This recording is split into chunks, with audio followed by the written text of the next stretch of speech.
I know this weekend is the unofficial start of summer, but it's really not summer until you go to Belle Isle, wait in line under the hot sun, climb to the apex of the giant slide, and either crawl or recklessly bounce your way all the way down to the ground. Folks, get ready for the thrill ride of the summer. Well, thrill ride of a lifetime, because it is giant slide season. Well, sort of, almost. Join me and my Fox 2 family as we make sense of this attraction on when it will actually reopen. Welcome, I am Brandon Hudson. This is the rundown. Now, before we get back to the giant slide, we do want to introduce our panel, but we are in summer mode. So usually I give some, quick-witted introductions, but we're actually going to do our favorite summer traditions. Tanisha Cordell, let's start with you. On the spot. Yeah, let's go. You guys bring me in and I'm on first. fire. Summer tradition. For me, with my family, it's always just a regular cookout. Yeah. I mean, it's what are we cooking on the ribs. grill? It's ribs, marinated, of course. Extra barbecue. My grandfather makes the best burgers. They marinate overnight, but it's like this. I'll just say this secret. He puts in Italian dressing as the marinade, and it just oozes. And the way he grills it, it's just perfection. Cannot wait. But it's like a little barbecue glaze too that he will not tell me like the sauce and what he mixes it with. But that's our thing. We just chill vibes in the backyard. Do you bring anything to the cookout? I bring my plates and assistants, a hat, apron to be able to help Granny, Grandpa. Okay. I'm there. That's all you need. I can cook though. All right. Let's not get it twisted. We need to put her to the test. Yeah. Get the kitchen out. Let's do this. You talked to the wrong person with Ronia, and we'll explain later because she had me cook eggs on live TV. Oh gosh. So I did. we may have to get you out on the Fox 2 cooking set when it's Let's done. go. Ronia, favorite summer tradition? I don't really have a tradition. My family all lives on the same court, all 15 of us, if you know the Shimonas. And so we just bounce around from house to house every day and just kind of make food and share it among each other. So that's pretty much what we do every summer. It's fun. Okay. Well, good. And we eat all the time. Yeah. So, I mean, you can't just get through the summer without eating, right? No. Yeah. No. So, mine is, going to splash pads. We love going to splash pads. Yes. We do need to go to this, though. The giant slide, Belle Isle. Initially, we reported that it was going to open up this week, but I think, Ronia, we need to clear the air. Am I right about saying this? So help us out here. So, a rumor had been swirling all over social media and in a few headlines that this slide was reopening this Friday. Everyone was excited, right? And then all of a sudden, no, the slide is not reopening. Okay, well, what's going on? So we were doing a double check, and then the headline started saying there might be a delay. We put in calls to figure out what happened with this giant slide, and we still have no definitive answer. And as you're watching this, you're seeing Moriel now go down the slide. That was Dina before her. We sent our crew out there. And Tanisha, here's a quick history, because this is your first summer in Michigan. Yeah. So the giant slide for years and decades was a big attraction at Belle Isle. Okay. You go down, I think it's a couple bucks or whatever, and you slide down just like you see here. However, it went away, and then it reopened, 2-3 years ago? And you saw people really, literally getting airborne. I mean, bouncing I was going to say, can we say it's sliding? And then it got to a point where it actually, local rapper G-Mac Cash released a song called "The Giant Slide." No way. Yes. And it went viral. He was on Jimmy Kimmel for performing this. You got to listen to G-Mac Cash. I did an interview with him for our Roundabout series, which will be in the next couple weeks. He actually said he hated that song. Really? He did not like that song at all. Oh. But see, someone said, hey, put it out. He put it out, and then he got to Jimmy Kimmel for it. So see, that's usually how it goes. It is. No artist ever loves their biggest hit. Right. When Yeah, it that's happens, true. right? Right. I mean, we hear about it all the time, and then it's a smash. Well, So, this one, yeah. This slide, by the way. Have you gone on the giant slide? I refuse to. I'm a thrill seeker. This is beyond a thrill. This is just, you're looking at decades of back pain. But I will tell you, I think it got polished and everything, and all that polish just made everything more slick. I mean, you could see how gracious Moriel was. He just touched the ground Look at Lee and after getting on Charlie. that slide. Yeah. That's the posture for me. Ronia, I'll ask you this. Are we taking a zip line through Vegas, through the Strip, or are we going down the giant slide? Oh, you know what? For TV purposes, giant slide. Okay. I'll be your partner. All right, look, while the giant slide may not quench your need for speed, this might. Our own Ryan Romani went to Indianapolis last week to explore the impact of the Indianapolis 500 race that's ahead of our Detroit Grand Prix next weekend, which, by the way, you can watch on Fox 2. He had an opportunity to do a hot lap, which is hang out the passenger side of his best friend's ride, trying to, I'm sorry, I got caught up in those TLC No Scrubs vibes. So he got to ride along and experience with an experienced driver on one of the most famous tracks in all of racing. Look, either of you ladies, are you into some sort of racing, whether it's IndyCar, NASCAR, Formula One? Absolutely. Yeah? No doubt. I like it. I was going to, kind of put myself in trouble here. I have a heavy foot. Oh, okay. Oh, yeah. Well, there's no police around here. It's bad. It's bad. But I am a recovering speedster. Okay. Okay. Thank you. Round of applause. Yes. All right. I've recovered. I've learned my lesson. $300 of tickets later. Oh, wow. Oh my goodness. Yeah. It's hey, we got to get where we need to go. I hear you. But no, I would do this for sure. Brandon? And I'm into it. Oh yeah.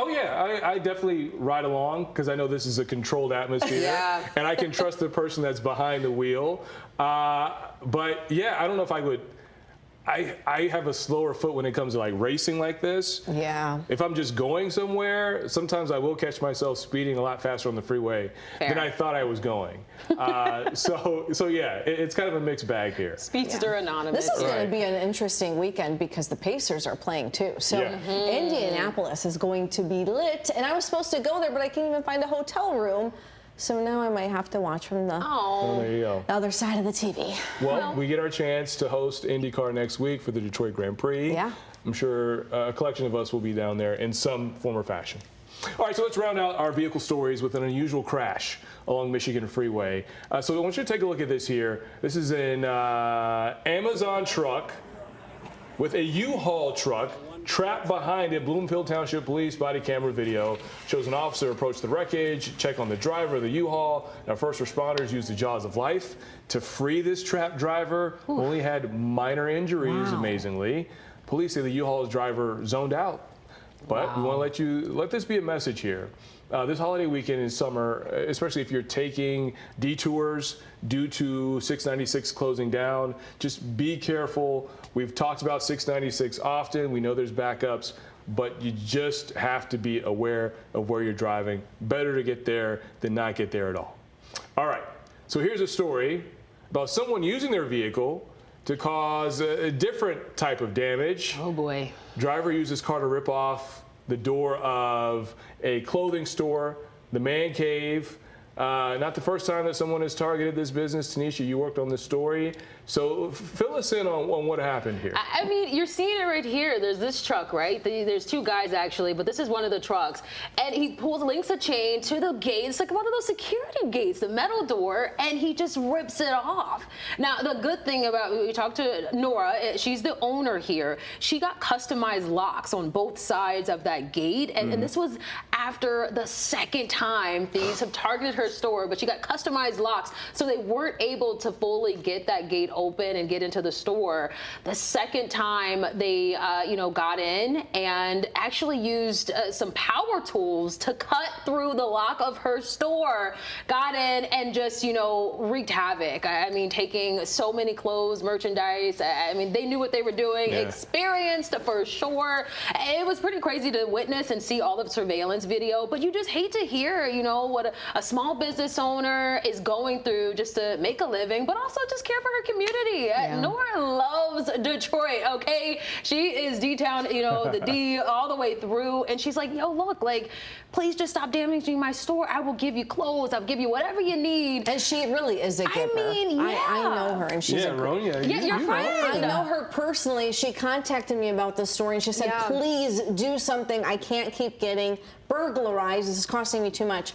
But thousands of dollars, by the way. Thousands of dollars. But the saddest part to this was, she said all these drivers had driven by when this was happening, and she said nobody thought to call 911 or stop, not intervene, but just find a way to, hey, there's a attempted burglary. That's all you gotta do is help. Yeah. So that's the other thing. It's just, there's so much to the story. But Nora, we love you, girl. We need you to find We're gonna help you find those people. Yeah, so. 6 Mile. There's where that happened. McNichols Road, and I mean, like I said, she's doing all she can, and she's letting her customers know, I'm not going anywhere. I'm here to stay. I'm gonna take care of you guys. But if you guys know anything, definitely call police and just speak up. Help everybody out. You know? You think this is not a victimless crime, but at the same time, you're hurting Nora, and then you're really hurting the community because people need a place to shop. They want to get clothes. They like Nora. They want to support her. Yeah.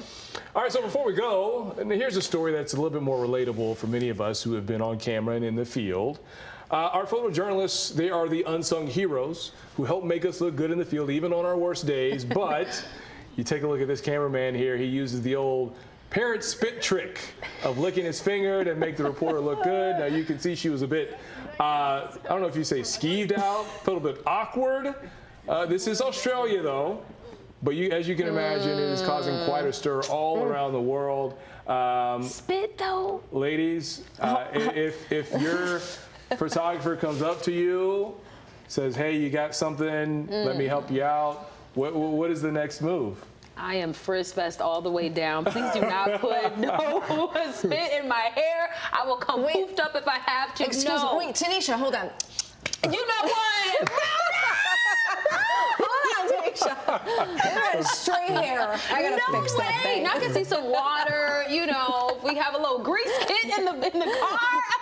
No. Listen, do you know how much grease we put on our hair before we get in front of the camera? Yeah, I know. I mean, and you know what? Even if there were a few stray hairs, leave them alone. Please. No. It's natural. Would you rather just have somebody tell you? I'd rather just have the hair shooting up. Fair. I'll be alfalfa, okay? Like there's something about Mary? Yes. Is that where we're going here? Yeah, just leave it alone. Yeah, the spit was a bit much. I don't know, B, what'd you think? He got a little close. But I don't know the relationship between her. Like, it looks like, initially she was like, I can't believe he did that. Yeah, look at her face. And then she's looking around. And that violated rules, didn't it? I mean, aren't you violating I've never been to Australia before, so this might be... I was going to say, why are we using that as an excuse? This could be like the culture.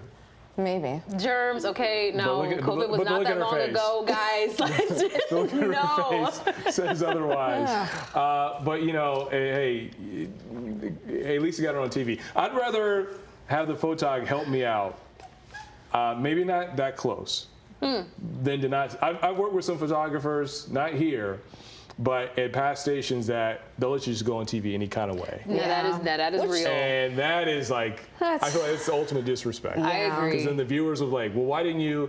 Well, there's a camera person that's right here that could have said, hey, your tie's crooked, you got something on your face, you want to get that off.